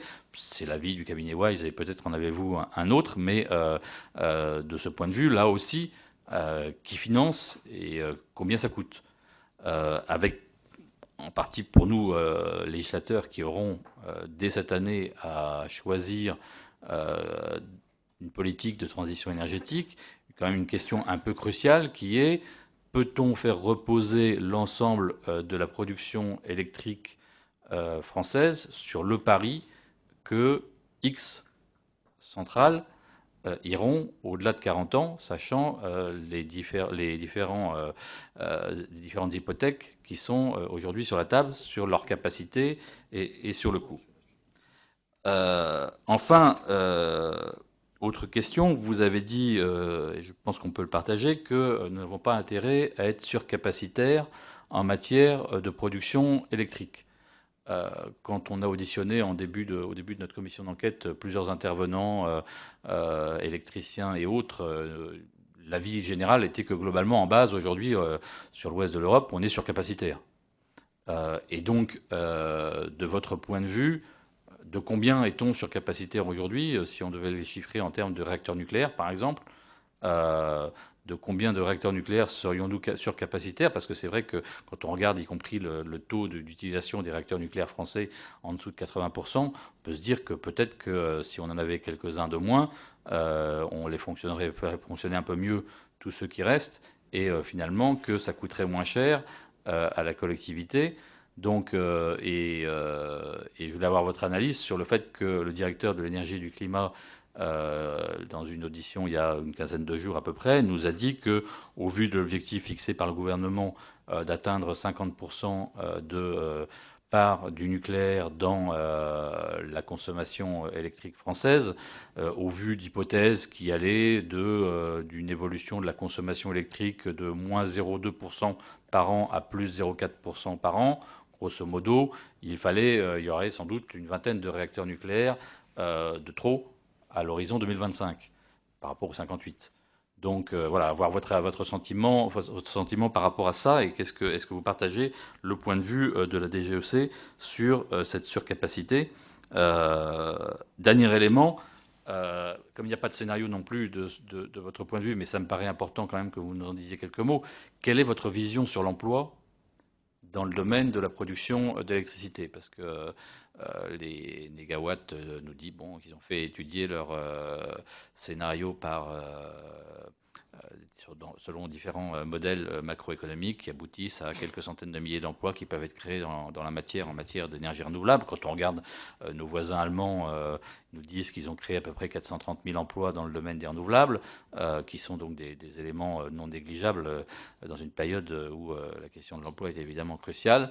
Quelle est votre évaluation de ce qu'il est possible de faire, sachant que voilà, on est et je ne peux que partager les conclusions, et je pense qu'on sera tous d'accord sur le fait que une des difficultés qu'on rencontre, et on l'avait d'ailleurs soulevé dès la première audition que nous avions eue avec la Cour des comptes, la Creux et nos collègues du Sénat qui avaient fait leur évaluation, c'est que on manque d'un lieu en France où l'ensemble de ces analyses croisées entre scénarios énergétiques, on va dire d'ingénieurs, comme ça a été dit tout à l'heure, et questions économiques et sociales, puissent être croisées, et où tout le monde ne sera pas d'accord, j'en suis sûr, et tant mieux, mais où au moins on puisse évoquer toutes ces questions et avoir des points de vue où au moins on soit d'accord sur les désaccords, en quelque sorte, et qu'il y ait un minimum de grille d'analyse commune. Mais au moins, de votre point de vue, quelles sont vos hypothèses en matière d'emploi à l'horizon, on va dire, 2025, par exemple?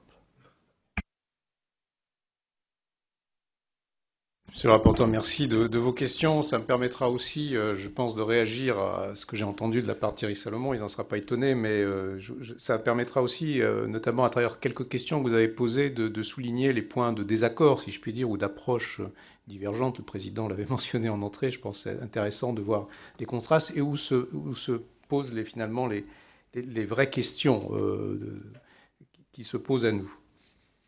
Alors,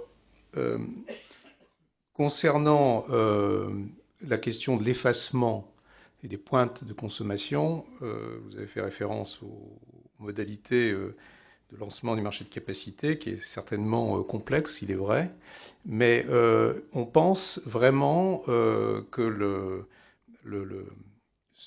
cette évolution est absolument nécessaire sur la durée. Autant dans l'immédiat, on n'a pas de menace court terme, si je puis dire, sur la sécurité du système électrique, autant si on se projette à moyen-long terme, peuvent apparaître des problèmes réels au fur et à mesure qu'on sera plus en tension, si je puis dire, où les moyens de production intermittents auront plus de place dans le système électrique, plus on se rapprochera de ces difficultés-là. Il vaut mieux les anticiper. Et donc, je pense que c'est bien qu'on lance très vite ce genre de choses. Et encore une fois, nous pensons que ça sera aussi un moyen de stimuler et de développer les effacements intelligents qui seront aussi une variable d'ajustement dans le système électrique. Donc de ce point de vue-là, il n'y a pas de, je dirais, du tout réticence de notre part. Bien au contraire, on a été instigateur et on souhaite que ça puisse se faire. La question qui se pose aussi, c'est comment on inscrit ces mécanismes dans une logique européenne aussi. C'est un autre volet, mais c'est un volet sérieux. En tout cas, on commence aussi à travailler avec nos voisins pour voir comment, au niveau d'une plaque électrique européenne, on peut intégrer tout ceci. Donc voilà. Alors la question des ENR, effectivement, pose au même titre que le nucléaire, on pourrait dire des questions de raccordement, etc. Sauf que dans le cas des ENR, il faut absolument qu'il y ait un foisonnement des ENR en fonction des lieux de production pour justement diminuer finalement l'impact de cette intermittence. Et donc c'est quelque part un peu plus exigeant, si je puis dire, au niveau ENR en matière de réseau pour assurer ce bon foisonnement. Alors, concernant, alors peut-être quelques éléments sur les écarts que nous avons fondamentalement par rapport au scénario de Négawatt. Le point essentiel, je pense, c'est plus que le mix, plus que le fait de choisir ou pas du nucléaire, qui est un des points effectivement d'écart, enfin sur l'appréciation du risque nucléaire, c'est la capacité qu'on a à réduire la demande. Cette question-là est assez fondamentale parce que finalement le scénario de Négawatt part sur une possibilité qui renvoie d'ailleurs à une évolution de la société, pour ne pas dire des choix de société assez fondamentaux, qui suppose qu'il est possible de réduire de manière drastique la consommation sans pénaliser la croissance économique. Voilà, c'est ça le postulat. Rien n'est démontré à ce sujet-là. C'est simplement le scénario est construit sur cette hypothèse, sur cette foi en quelque sorte dans l'avenir. Nous pensons que cette vision est très dangereuse, c'est-à-dire qu'il y a un risque à construire des scénarios ou à piloter une évolution en présupposant qu'on puisse effectivement, sur la durée, réduire drastiquement la consommation d'énergie en même temps qu'on maintient un certain niveau de croissance. D'autant que cette croissance, elle est boostée quelque part, notamment par la démographie, dont on sait qu'en France, par exemple, elle est beaucoup plus importante qu'en Allemagne, et donc ne vient que renforcer, si je puis dire, cette évolution nécessaire de la démographie. Et donc, la vraie question, c'est que si on construit un scénario, même s'il est cohérent en lui-même sur des hypothèses aussi lourdes, et que nous ne savons pas faire, eh bien, nous prenons des risques, évidemment, sur l'ensemble du système électrique. Ensuite, sur des considérations plus économiques. Il y a, évidemment, il faut prendre en compte les coûts économiques de chacune des filières, de chacune des options possibles. Et c'est vrai que je vais donner 2-3 chiffres pour situer des ordres de grandeur, pour bien montrer l'amplitude, si je puis dire, des éléments économiques. Prolonger un nucléaire de 20 ans, 1 gigawatt de nucléaire, coûte en gros 1 milliard d'euros, avec une disponibilité de 85%. C'est-à-dire ce qui compte quand on parle d'un outil de production, c'est sa puissance, le coût de l'installation, sa durée de vie et sa disponibilité. Pour 1 gigawatt d'éolien onshore, on est de l'ordre de 1,5 milliard d'euros. Excusez-moi, votre 1 gigawatt pour 20 ans pour le nucléaire, c'est basé sur les études de qui? Parce que ça correspond tellement pas à ce que nous dit EDF que... Cohérent. Non, EDF ne dit plus 55 milliards pour le grand carénage. EDF dit 55 milliards.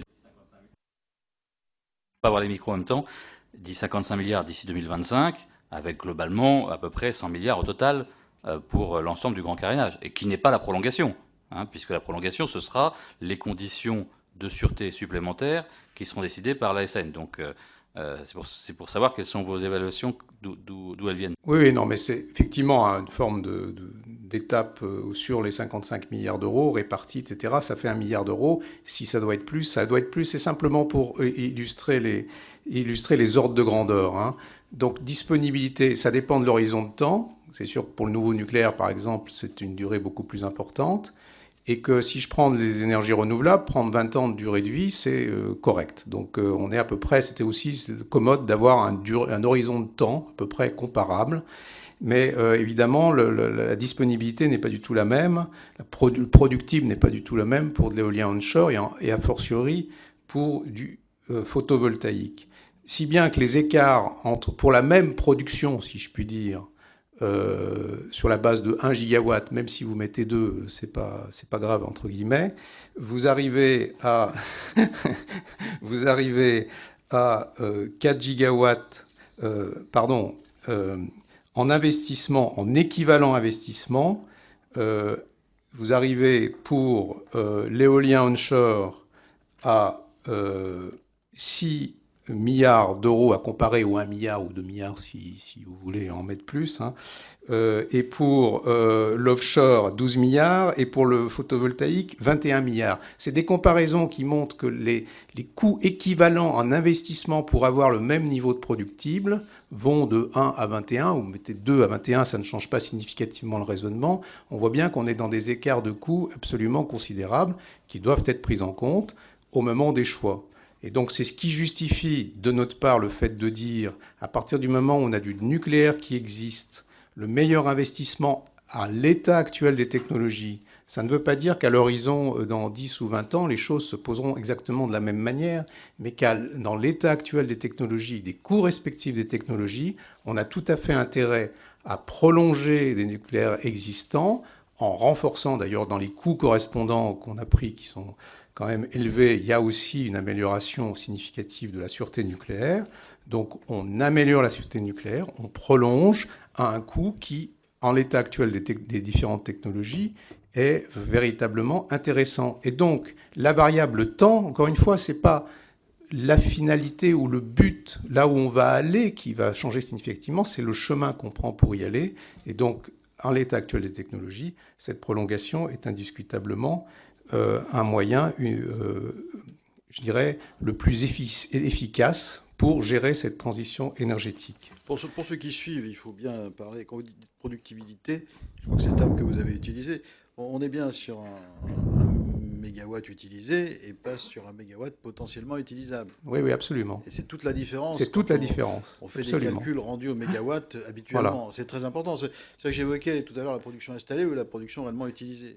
C'est exactement l'illustration de cette différence entre une puissance installée, mais ce que produit réellement cette puissance installée sur l'année, sur la durée, en moyenne. Et donc on a des écarts qui, évidemment, sont assez considérables.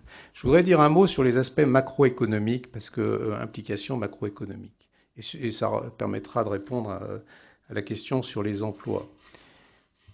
On sait très bien faire des évaluations de création d'emplois liées à des investissements lourds qui sont consacrés. Ça, on sait le faire.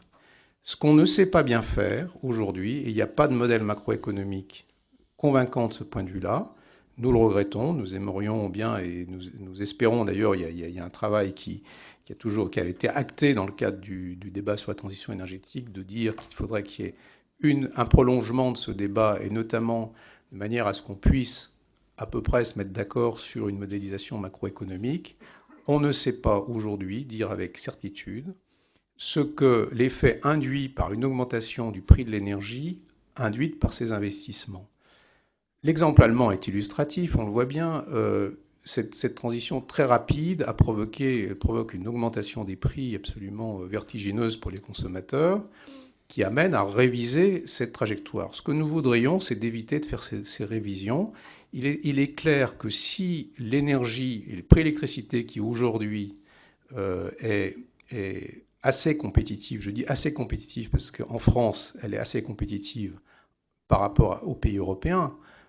Si je prends l'exemple des États-Unis, c'est déjà beaucoup moins le cas du fait du gaz de schiste, comme on le sait. Donc, si elle est relativement... C'est pas vrai pour les industriels par rapport aux Allemands, par exemple. Oui, mais pour d'autres raisons, d'autres choix. Enfin, je veux dire, le coût, le coût global subi est bien... Hors transport, d'accord. Est bien élevé, absolument. Donc, il faut prendre en compte ces considérations-là. Et on voit bien, et c'est d'ailleurs très intuitif, d'ailleurs les États-Unis vivent en positif, si je puis dire, ce que j'évoque en négatif du côté d'un coût de l'énergie très élevé, c'est que le prix de l'énergie plus bas est un véritable stimulant pour l'économie.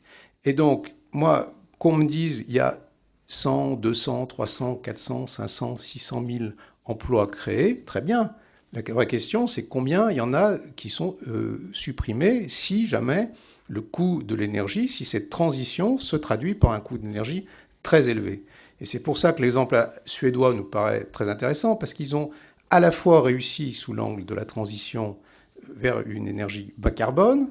Alors certes, ils ont encore un peu de nucléaire, et donc moi j'entends que certains puissent émettre des réserves par rapport à ça. Ce n'est pas notre conviction, et au contraire, on pense qu'on est sur un chemin de progrès de ce point de vue-là, de la sûreté, qui nous place d'une manière très positive sur ce plan-là. Mais sinon, ils ont trouvé le chemin, effectivement, d'une économie très peu carbonée, en maintenant une très forte compétitivité du prix de l'énergie et du prix de l'électricité en particulier. Voilà quelque chose qui est important. Et donc, c'est pour ça que je voudrais vraiment insister là-dessus.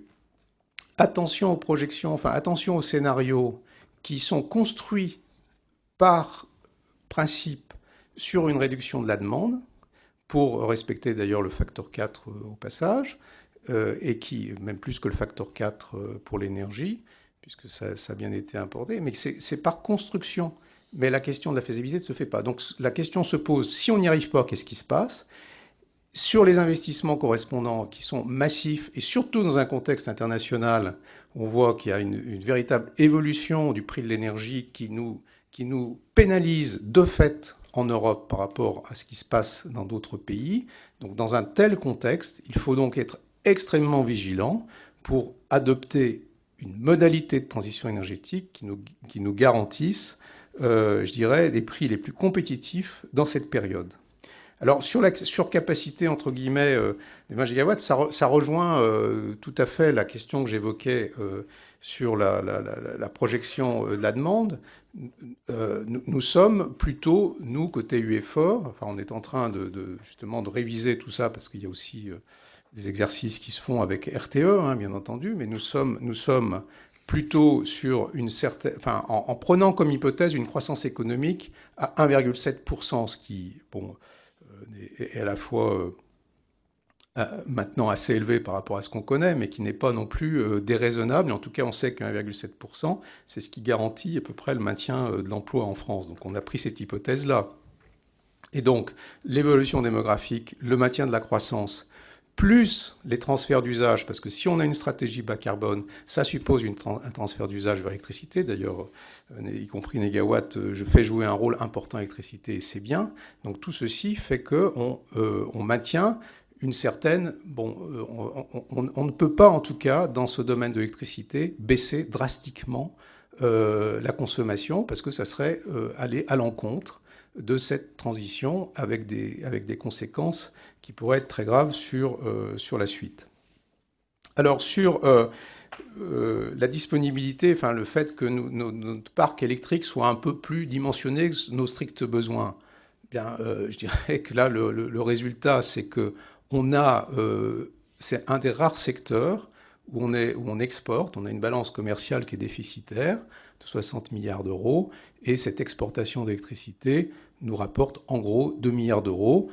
C'est peu par rapport aux 60 milliards, mais c'est déjà 2 milliards d'euros, et on ne va pas s'en plaindre dans ces périodes très difficiles. Donc il faut le voir plutôt positivement que négativement.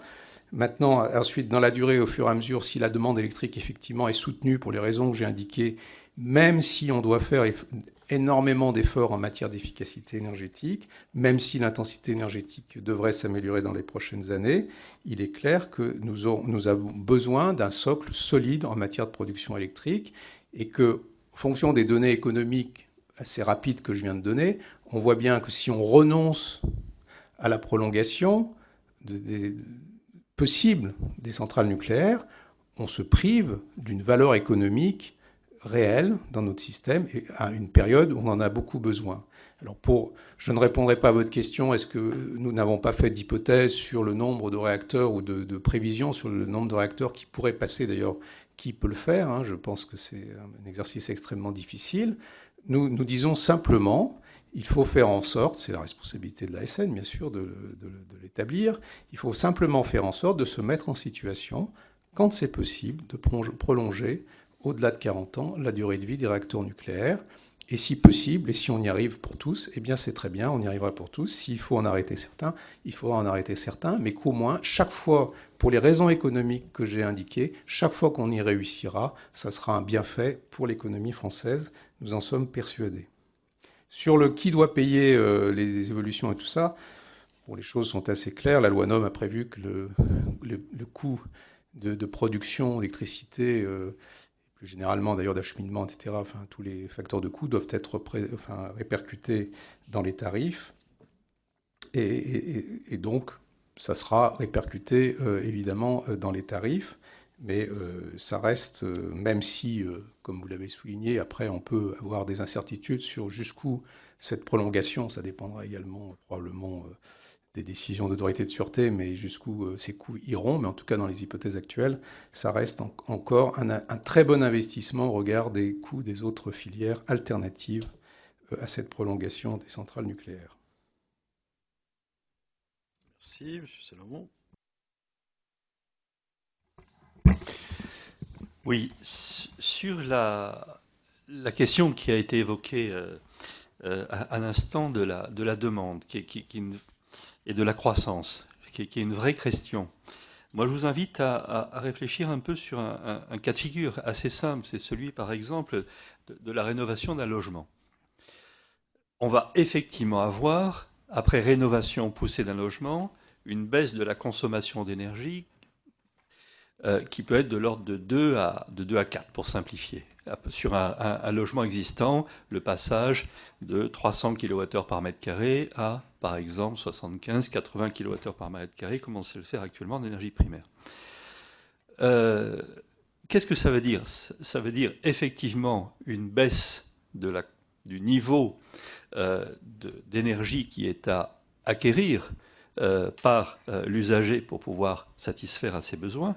Mais sur le plan économique, c'est quoi? C'est derrière des travaux qui ont été réalisés, de l'artisanat et des PME qui ont été mis en branle.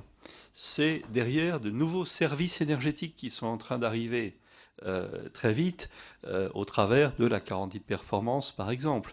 Donc un transfert, un peu comme pour la mobilité, un transfert finalement de la production vers des services. Et c'est ça qui fait la croissance, c'est ça qui fait l'emploi derrière, en même temps que la réalisation de nouveaux équipements en matière de renouvelables.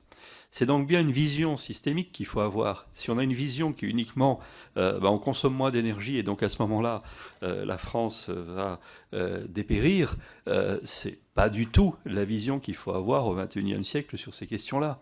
La question est bien entendu beaucoup plus large et c'est là où des modèles macroéconomiques, même si on connaît leurs faiblesses et les difficultés d'usage, sont intéressants parce que ça permet de regarder quels sont l'ensemble de ces balances. Sur la problématique de l'effacement et de la puissance, on a été très précautionneux dans ce domaine, dans le scénario négawatt. Autrement dit, on a pris sur l'ensemble de la période un niveau d'effacement pas plus élevé que celui qu'on a aujourd'hui, aux alentours des 3 gigawatts. En se disant, si demain il y a un développement très important des réseaux intelligents, des smart grids, etc., et ça vient très vite, d'équipements qui soient tous reliés à Internet, on aura à ce moment-là des possibilités d'effacement importantes. Et sur ces questions-là, les choses vont très vite. C'est-à-dire que, comme souvent, quand on a affaire à une nouvelle technique, à de nouvelles innovations, eh bien, l'intelligence humaine arrive et puis on trouve des choses. Moi, je travaille dans ce milieu, si vous voulez, des études sur le bâtiment, sur l'urbanisme. Je suis étonné de voir à quelle vitesse arrivent maintenant les objets quotidiens, le congélateur, le réfrigérateur, qui vont être connectés et sur lequel, à ce moment-là, on va pouvoir faire de l'effacement aussi, quelque part. L'effacement, il est également dans le stockage d'énergie froid d'un congélateur. Tout ça va très vite et ouvre des marges de manœuvre, mais on a quand même, derrière, voulu être prudent. D'autant plus que, dans le scénario que l'on propose, on a bien entendu un grand glissement vers beaucoup moins de chauffage à effet Joule. Et le problème du réseau actuel, c'est évidemment le chauffage à effet Joule. C'est ce qu'on appelle la sensibilité électrothermique. RTE vient de refaire ses calculs et nous dit cette sensibilité électrothermique, c'est 2400 MW par degré. Autrement dit, actuellement, à chaque fois qu'il y a 1 degré en moins en hiver sur la France, quand il fait froid, eh bien, c'est 2 réacteurs et demi de 900 MW qu'il faut mettre en marche. Il y a là une marge de manœuvre qui est absolument considérable. Vous savez que cette sensibilité électrothermique est une malheureuse caractéristique française. On a la moitié simplement dans notre pays de toute la sensibilité électrothermique de l'Europe. Si on baisse cette valeur-là par une politique à la fois d'efficacité énergétique, de transfert vers des usages beaucoup plus nobles, l'électricité et d'autres énergies, à ce moment-là, on retrouve de la marge de manœuvre. Et dans notre scénario, on redescend aux alentours de 60 à 70 gigawatts en maximum sur l'ensemble du réseau, donc beaucoup moins que les records que vous connaissez à 110. Un dernier point sur les coûts. Sur les coûts de l'énergie, c'est bien entendu le coût complet qu'il faut regarder. Et là, je suis très étonné par les chiffres que je viens d'entendre. Je travaille là aussi sur ces questions-là. Je peux vous assurer qu'on est tout à fait stupéfait de la vitesse à laquelle un certain nombre de coûts sont en train de descendre. C'est vrai dans le cas, bien entendu, du photovoltaïque, sur lequel la parité réseau, qui semblait quelque chose d'inaccessible à disons, 10-15 ans, arrive maintenant à une vitesse beaucoup plus importante que ce qu'on imagine, y compris sur les installations domestiques. A fortiori, ça commencera bien sûr sur les installations au sol plus importantes. Mais on n'est plus très loin du compte, et c'est extrêmement surprenant et intéressant. Et puis, en matière d'éolien, on a aussi maintenant des développements qui sont intéressants, notamment sur ce qu'on appelle des éoliennes pouvant travailler sur des vitesses de vent un peu plus faibles. Et là, il y a une vraie révolution qui est à venir, avec la possibilité d'un déploiement beaucoup plus intéressant sur le plan territorial. Voilà un petit peu les réflexions. Pour vous dire aussi, pour terminer, que les toutes dernières évaluations et analyses en matière de RTE, en matière de projection de la consommation d'énergie, montrent pour la première fois des analyses sur lesquelles on est sur une baisse tendancielle à long terme, 2030, c'est des éléments qui sont sortis ces derniers jours, de la consommation d'énergie électrique dans le scénario dit de croissance plus faible. En tout cas, les 3 dernières années sont une stabilisation, et c'est assez intéressant de regarder l'historique de la prospective. Chaque année, on a une projection qui amène vers des niveaux plus bas sur la demande, et qui sont conformes à ce qu'on regarde également et ce qu'on voit également en Europe, avec une forte stabilisation, voire une baisse de la consommation d'électricité, ce qui renforce les hypothèses que l'on peut prendre au fur et à mesure dans notre scénario. Voilà un petit peu les réponses que je voulais faire à ces différentes questions, en espérant ne rien avoir oublié. Merci. Merci. Le débat pourrait continuer longtemps. On a une autre audition, donc on va, à ce stade, avec vous, en rester là. On peut dire aussi que plus les prix augmentent, plus la parité réseau est proche. C'est juste une considération de la palisse, mais malheureusement, elle est réelle. Et que le facteur climatique ou de désindustrialisation ne sont pas toujours pour rien non plus dans la baisse de consommation, mais il faut regarder les choses effectivement sur plusieurs années pour confirmer ou pas cette tendance. Merci en tout cas de vous être livré à cet exercice concomitamment. Et je pense que nous avons au cours de cette audition, comme c'est souvent le cas, collecté des informations très utiles pour le rapport de Denis Baupin qu'il va soumettre à la commission d'enquête ensuite. Voilà, on se fait une pause de quelques minutes et on reprend dans 5-6 minutes.